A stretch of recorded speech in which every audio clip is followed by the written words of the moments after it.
Read through info for the 2002 problem.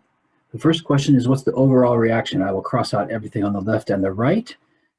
Anything remaining is the overall reaction. Notice that there are two O2s. That's probably the most common mistake. A catalyst is differentiated from an intermediate because a catalyst is not produced by the reaction. This Cl single is introduced by nature, you, your lab partner, whatever it was, but it's introduced, it is not created by a step. And yet it remains at the end. So it's introduced and yet remains. And I know it was destroyed in the middle, and that is a bit quirky and maybe surprising, but overall it was introduced and yet remains. It is a catalyst. Justify your answer. It is, well, I would say it was introduced. It's not important that it was consumed. It was introduced as a reactant and yet it remains at the end. What I think is a better answer. The intermediate is produced and yet destroyed. So it is neither a reactant nor a product, it's an intermediate. They tell you this is the rate law. So I guess they did experiments and they believe this to be the rate law.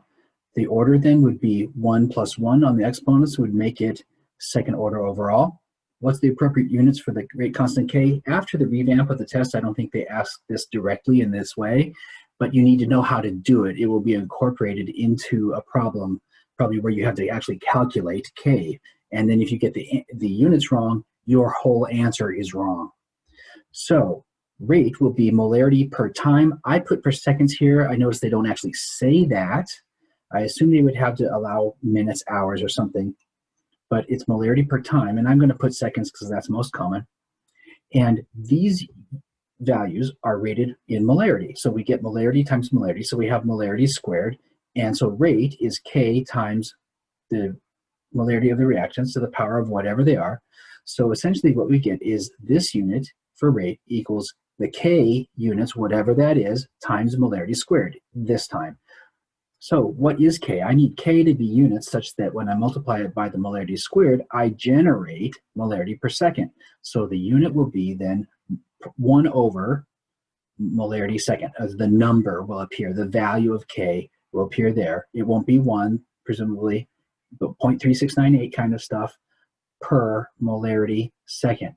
And remember, take a look at this, that what will happen is the exponent on the molarity and the denominator for the unit of K will be 1 fewer than what it's being multiplied by. So if we're multiplying by molarity 29 to the 29th power, this will be molarity to the 28th power, so that it cancels out to molarity per second. What's the rate determining step? Well, they told us this is the rate, and that would be true if this is the slow step, because remember, if this is the rate determining step, the slow step, then the rate will simply be dependent on this one line, and mentally we can cross out the second line. So is this the slow step? If so, then the rate will be K times the two reactants to the power of the number in front. This then would be the rate law for this one step, and if it's the slow step, it's the rate law for the whole thing. Does that match? Is it the rate law for the whole thing? It is. Therefore, this must be the rate determining step, and the other one must be the faster step that doesn't count for the rate law.